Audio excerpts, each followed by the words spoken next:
Welcome, everybody. This is Alan with Daily Armour of God. Thank you so much for joining me today. I hope you're all doing well. This is reading the Old Testament in 150 days. We're on day 8.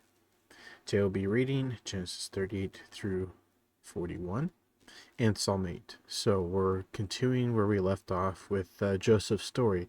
So if you recall, they just sold Joseph's brothers, just sold him into slavery. So that's where we're at. Actually, technically, this chapter that we're starting with, Genesis 38, is kind of a side story. So technically, this doesn't really have anything to do with Joseph, but we'll just get into it and you'll see. Genesis 38. And it came to pass at that time that Judah went down from his brethren and turned into a certain Adullamite, whose name was Hira. And Judah saw there a daughter of a certain Canaanite, whose name was Shua, and he took her and went in unto her. And she conceived and bare a son, and he called his name Er. She conceived again and bare a son, and she called his name Onan. And she yet again conceived and bare a son, and called his name Shelah. And he was at Chezbit when she bare him.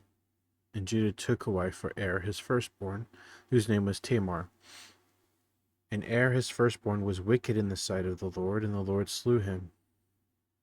And Judah said unto Onan, Go in unto thy brother's wife, and marry her, and raise up seed to thy brother. And Onan knew that the seed should not be his, and it came to pass, when he went unto his brother's wife, that he spilled it on the ground, lest he should give seed to his brother. And the thing which he did displeased the Lord, wherefore he slew him also. Then said Judah to Tamar his daughter-in-law, Remain a widow at thy father's house, till Shelah my son be grown. For he said, Lest peradventure he dies also, as his brethren did. And Tamar went and dwelt in her father's house.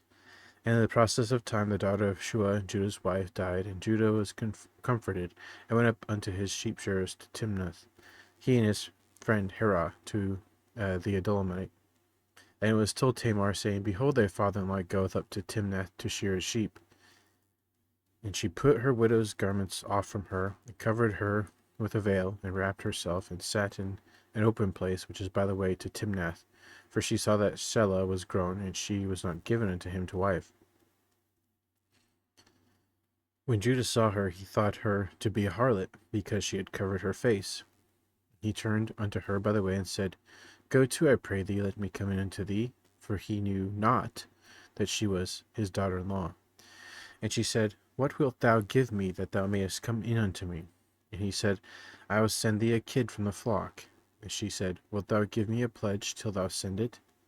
And he said, What pledge shall I give thee? And she said, Thy signet, and thy bracelets, and thy staff that is in thy hand. He gave it her, and came unto her, and she conceived by him. And she arose and went away, and laid by her veil from her, and put on the garments of her widowhood. And Judah sent the kid by the hand of his friend the Adullamite to receive his pledge from the woman's hand, but he found her not. Then he asked the men of that place, saying, Where is the harlot that was openly by the wayside? And they said, There was no harlot in this place. And he returned to Judah and said, I cannot find her. And also the men of the place said that there was no harlot in this place. And Judah said, Let her take it to her, lest we be shamed. Behold, I sent this kid, and thou hast not found her. And it came to pass about 3 months after that it was told Judah, saying, Tamar thy daughter-in-law hath played the harlot, and also, behold, she is with child by whoredom. And Judah said, Bring her forth, and let her be burnt.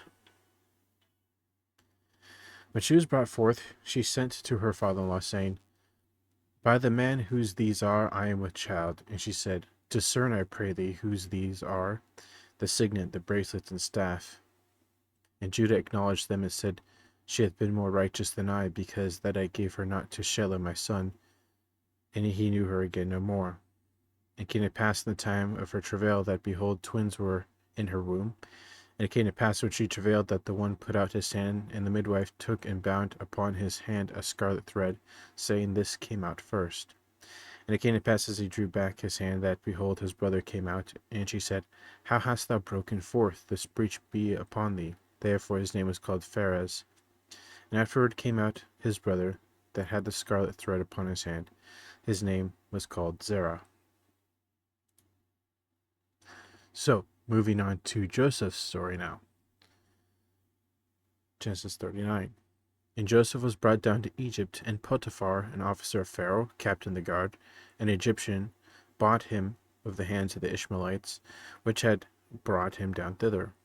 And the Lord was with Joseph, and he was a prosperous man. And he was in the house of his master the Egyptian, and his master saw that the Lord was with him, and that the Lord made all that he did prosper in his hand.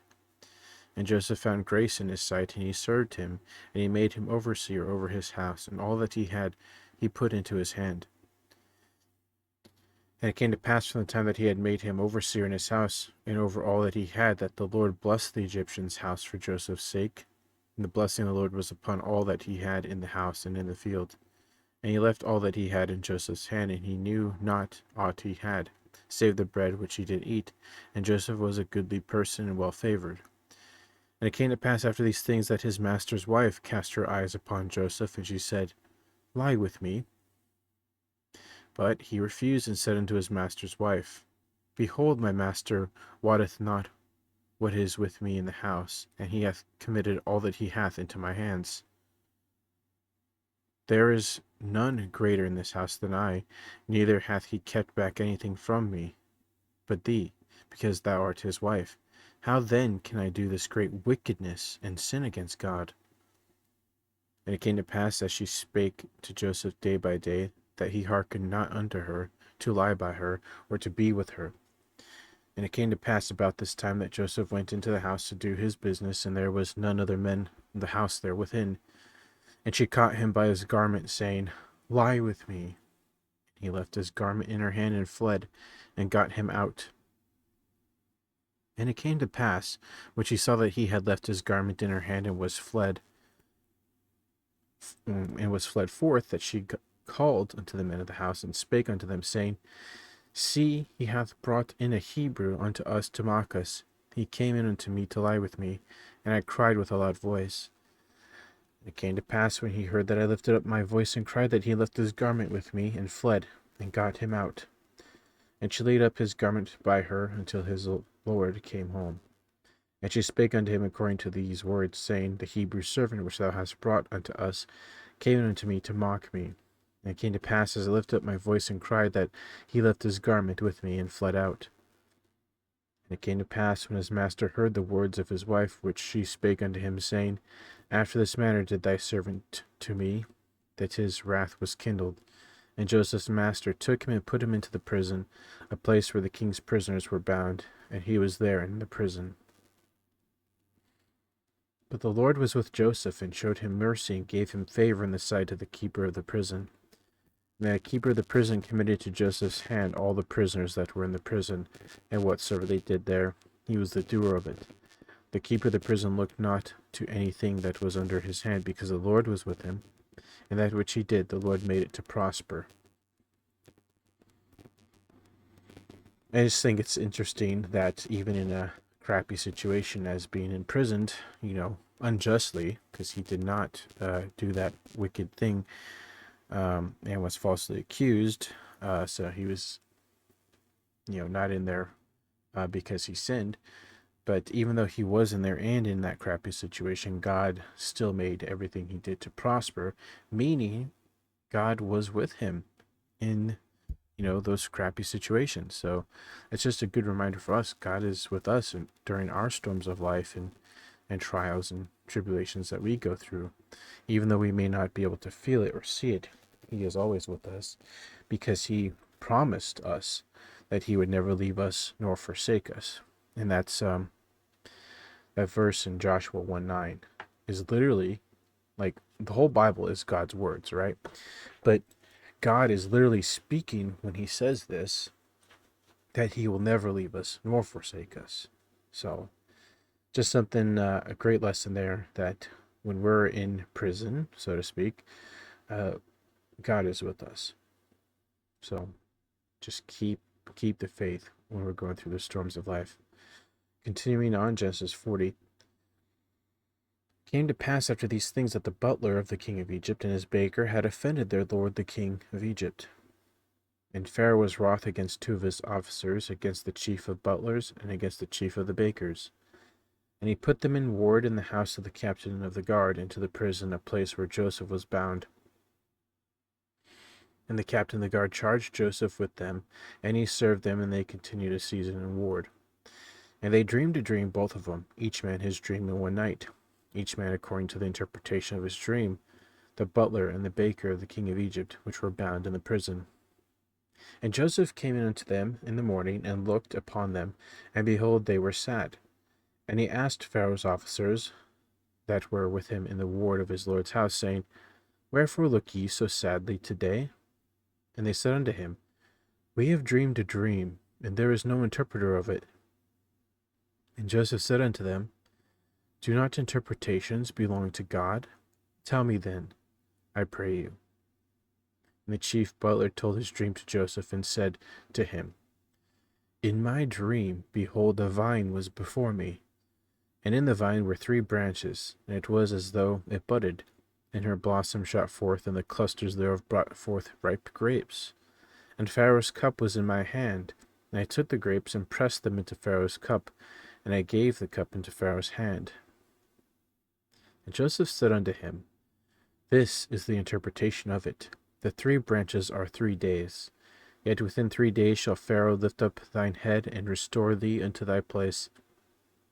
And thou shalt deliver Pharaoh's cup into his hand, after the former manner, when thou wast his butler.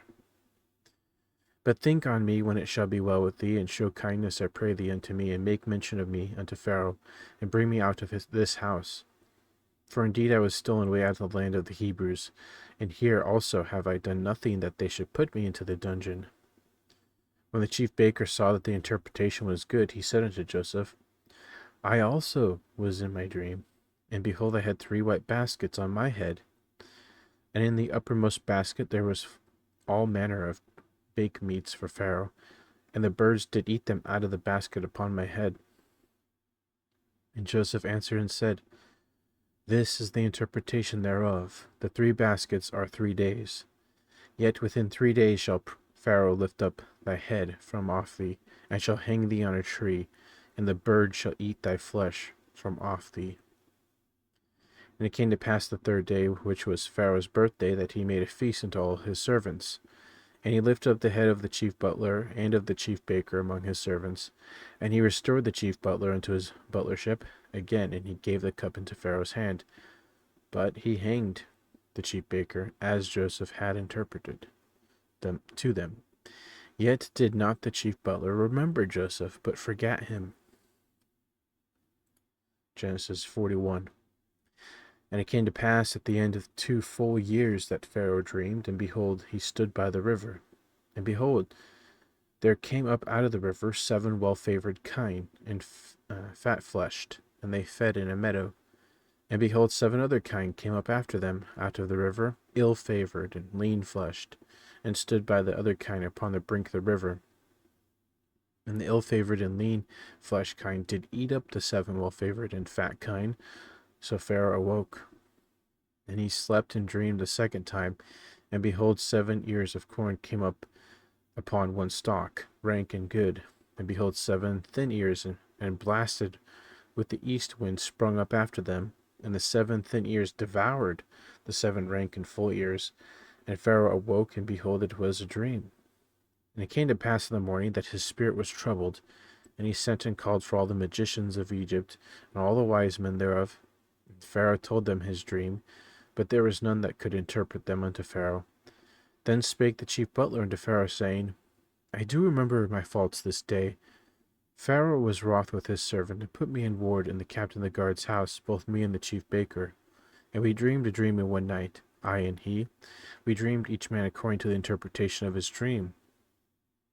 And there was there with us a young man, a Hebrew servant to the captain of the guard. And we told him, and he interpreted to us our dreams, to each man according to his dream he did interpret. And it came to pass as he interpreted to us, so it was. Me he restored unto mine office, and him he hanged. Then Pharaoh sent and called Joseph, and they brought him hastily out of the dungeon. And he shaved himself and changed his raiment, and came in unto the Pharaoh. And Pharaoh said unto Joseph, I have dreamed a dream, and there is none that can interpret it. And I have heard say of thee, that thou canst understand a dream to interpret it. And Joseph answered Pharaoh, saying, It is not in me. God shall give Pharaoh an answer of peace. And Pharaoh said unto Joseph, In my dream, behold, I stood upon the bank of the river, and behold, there came up out of the river 7 kine, fat-fleshed and well-favored, and they fed in the meadow. And behold, 7 other kine came up after them, poor and very ill-favored and lean-fleshed, such as I never saw in all the land of Egypt for badness. And the lean and ill-favored kine did eat up the first 7 fat kine. And when they had eaten them up, it could not be known that they had eaten them, but they were still ill-favored, as at the beginning. So I awoke. And I saw in my dream, and behold, 7 ears came up in one stalk, full and good. And behold, 7 ears withered, thin, and blasted with the east wind sprung up after them. And the thin ears devoured the 7 good ears. And I told this unto the magicians, but there was none that could declare it to me. And Joseph said unto Pharaoh, The dream of Pharaoh is one. God hath showed Pharaoh what he is about to do. The 7 good kine are 7 years, and the 7 good ears are 7 years. The dream is one. And the 7 thin and ill-favored kine that came up after them are 7 years, and the 7 empty ears blasted with the east wind shall be 7 years of famine. This is the thing which I have spoken unto Pharaoh. What God is about to do he showeth unto Pharaoh. Behold, there come 7 years of great plenty throughout all the land of Egypt. And there shall arise after them 7 years of famine, and all the plenty shall be forgotten in the land of Egypt, and the famine shall consume the land. And the plenty shall not be known in the land by reason of that famine following, for it shall be very grievous. And for that the dream was doubled unto Pharaoh twice, it is because the thing is established by God, and God will shortly bring it to pass. Now therefore let Pharaoh look out a man discreet and wise, and set him over the land of Egypt. Let Pharaoh do this, and let him appoint officers over the land to take up 1/5 part of the land of Egypt in the 7 plenteous years, and let them gather all the food of those good years that come, and lay up corn under the hand of Pharaoh, and let them keep food in the cities. And the food shall be for store to the land against the 7 years of famine, which shall be in the land of Egypt, that the land perish not through the famine. And the thing was good in the eyes of Pharaoh, and in the eyes of all his servants. And Pharaoh said unto his servants, Can we find such a one as this, a man in whom the Spirit of God is? And Pharaoh said unto Joseph, Forasmuch as God hath showed thee all this, there is none so discreet and wise as thou art. Thou shalt be over my house, and according unto thy word shall all my people be ruled. Only in the throne will I be greater than thou. Pharaoh said unto Joseph, See, I have set thee over the land, over all the land of Egypt. And Pharaoh took off his ring from his hand, and put it upon Joseph's hand, and arrayed him in vestures of fine linen, and put a gold chain about his neck. And he made him to ride in the 2nd chariot which he had, and they cried before him, Bow the knee, and he made him ruler over all the land of Egypt. And Pharaoh said unto Joseph, I am Pharaoh, and without thee shall no man lift up his hand or foot in all the land of Egypt. And Pharaoh called Joseph's name Zaphnath-Paneah, and he gave him to wife Asenath, the daughter of Potiphar, priest of On. And Joseph went out over all the land of Egypt. And Joseph was 30 years old when he stood before Pharaoh king of Egypt. And Joseph went out from the presence of Pharaoh, and went throughout all the land of Egypt. And in the 7 plenteous years the earth brought forth by handfuls, and he gathered up all the food of the 7 years which were in the land of Egypt, and laid up the food in the cities, and the food in the field, which was round about every city, laid he up in the same. And Joseph gathered corn as the sand of the sea very much, until he left numbering, for it was without number. And unto Joseph were born 2 sons before the years of famine came, which Asenath, the daughter of Potiphar, priest of On, bare unto him. Joseph called the name of the firstborn Manasseh. For God, said he, hath made me forget all my toil and all my father's house. And the name of the second called he Ephraim, for God hath caused me to be fruitful in the land of my affliction. And the 7 years of plenteousness that was in the land of Egypt were ended. And the 7 years of dearth began to come, according as Joseph had said, and the dearth was in all lands, but in the land of Egypt there was bread. And when all the land of Egypt was famished, the people cried unto Pharaoh for bread, and Pharaoh said unto all the Egyptians, Go unto Joseph, what he saith to you, do. And the famine was over all the face of the earth, and Joseph opened all the storehouses, and sold unto the Egyptians, and the famine waxed sore in the land of Egypt. And all countries came into Egypt to Joseph for to buy corn, because that the famine was so sore in all lands. All right, moving on to Psalm chapter 8. To the chief musician upon Gittith, a psalm of David. O Lord, our Lord, how excellent is thy name in all the earth! Who has set thy glory above the heavens? Out of the mouth of babes and sucklings hast thou ordained strength because of thine enemies, that thou mightest still the enemy and the avenger. When I consider thy heavens, the work of thy fingers, the moon and the stars, which thou hast ordained, what is man, that thou art mindful of him, and the son of man, that thou visitest him? For thou hast made him a little lower than the angels, and hast crowned him with glory and honor. Thou madest him to have dominion over the works of thy hands. Thou hast put all things under his feet, all sheep and oxen, yea, and the beasts of the field, the fowl of the air, and the fish of the sea, and whatsoever passeth through the paths of the seas. O Lord, our Lord, how excellent is thy name in all the earth. Man, I just love reading Psalm. I could read Psalm every day, and that's what we're going to do, one chapter of Psalm. Even though, to me personally, one chapter of Psalm a day isn't enough, but for this particular Bible reading plan, that's what we're doing. 150 Psalms, 150 days. So, there's some great, great lessons in Joseph's story. I actually really love Joseph's story because there are so many lessons and so many things we can learn and gather from the story. So many. It's not over yet, right? It's not over. We still have, I say we're probably halfway through the story, but we'll continue that tomorrow, God willingly. So thank you so much for joining me. I hope you all have a great morning, afternoon, evening, wherever you're at. Remember to put God first in everything you do. Have faith in Him. Trust in Him. Wait upon Him, and you'll never be sorry. And again, God willing, we'll see you tomorrow with more of this Bible reading plan. So thanks again. Take care, and God bless.